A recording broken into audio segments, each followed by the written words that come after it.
بسم اللہ الرحمن الرحیم۔ السلام علیکم پیارے سے دوستو، ایک نئی ویڈیو کے ساتھ آپ کو اپنے چینل پر خوش آمدید کہتے ہیں، اور ہم امید کرتے ہیں کہ آپ سب اللہ تعالیٰ کے فضل و کرم سے خیر و عافیت سے ہوں گے۔ میرے پیارے سے دوستو، آج میں حضرت علی کرم اللہ وجہ کے چند اقوال آپ کو بتاؤں گا۔ حضرت علی نے فرمایا، رزق کے پیچھے اپنا ایمان خراب مت کرو، کیونکہ رزق انسان کو ایسے تلاش کرتا ہے جیسے مرنے والے کو موت۔ حضرت علی نے فرمایا، مشکل وقت آ جائے تو کسی کا احسان نہ لو، کیونکہ مشکل وقت 4 دن کا اور احسان زندگی بھر کا ہوتا ہے۔ حضرت علی نے فرمایا، کسی پر بھروسہ کرو تو آخر تک کرو، آخر میں یا تو اچھا دوست ملے گا یا ایک اچھا سبق۔ حضرت علی نے فرمایا، جب تم دنیا کی مفلسی سے تنگ آ جاؤ اور رزق کا کوئی راستہ نہ نکلے تو صدقے دے کر اللہ سے تجارت کر لیا کرو۔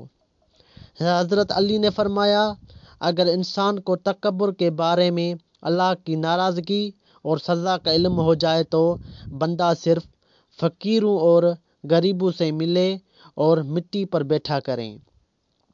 حضرت علی نے فرمایا، جو ذرا سی بات پر دوست نہ رہے وہ دوست تھا ہی نہیں، اور جس کو ایسی دوست کی تلاش ہو جس میں کوئی خامی نہ ہو، اسے کبھی بھی دوست نہیں ملتا۔ حضرت علی نے فرمایا، پریشانی میں مذاق اور خوشی میں طعنہ مت دو، کیونکہ اس سے رشتوں میں موجود محبت ختم ہو جاتی ہے۔ حضرت علی نے فرمایا، نادان لوگ دولت کے لیے دل کا سکون گنوا دیتے ہیں اور دانشمند دل کے سکون کے لیے دولت لٹا دیتے ہیں۔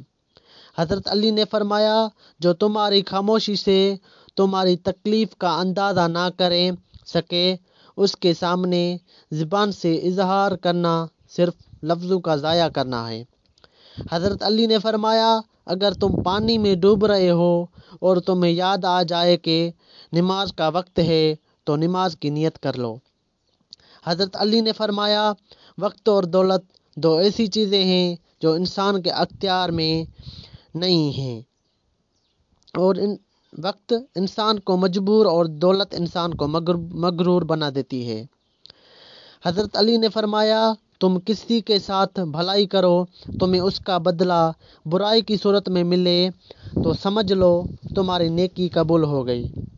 حضرت علی نے فرمایا، جس سے حد سے زیادہ محبت ہو اس سے اتنی ہی نفرت بھی ہو سکتی ہے، کیونکہ خوبصورت شیشہ جب ٹوٹتا ہے تو خطرناک ہتھیار بن جاتا ہے۔ حضرت علی نے فرمایا، انسانیت بہت بڑا خزانہ ہے، اسے لباس میں نہیں انسان میں تلاش کرو۔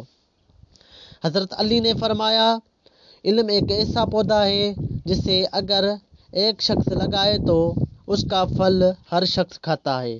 حضرت علی نے فرمایا، لوگوں کو اسی طرح معاف کرو جیسے تم خدا سے امید رکھتے ہو کہ وہ تمہیں معاف کرے گا۔ حضرت علی نے فرمایا، اگر تم اس وقت مسکرا سکتے ہو جب تم پوری طرح ٹوٹ چکے ہو تو یقین جانو کہ دنیا میں تمہیں کبھی کوئی نہیں توڑ سکتا۔ حضرت علی نے فرمایا، لوگوں سے یاد نہ کرنے کا شکوہ مت کیا کرو، کیونکہ جو انسان اپنے رب کو بھول سکتا ہے وہ سب کو بھول سکتا ہے۔ حضرت علی نے فرمایا، لوگوں کو دعا کے لیے کہنے سے زیادہ بہتر ہے ایسے عمل کرو کہ لوگ کے دل سے آپ کے لیے دعا نکلے۔ حضرت علی سے کسی نے پوچھا، اگر کوئی اپنا ہمیں بھول جائے تو کیا کیا جائے؟ شیر خدا نے فرمایا، کوئی اپنا ہو تو کبھی نہیں بھولتا، اور جو بھول جائے وہ اپنا نہیں ہوتا۔ جزاک اللہ۔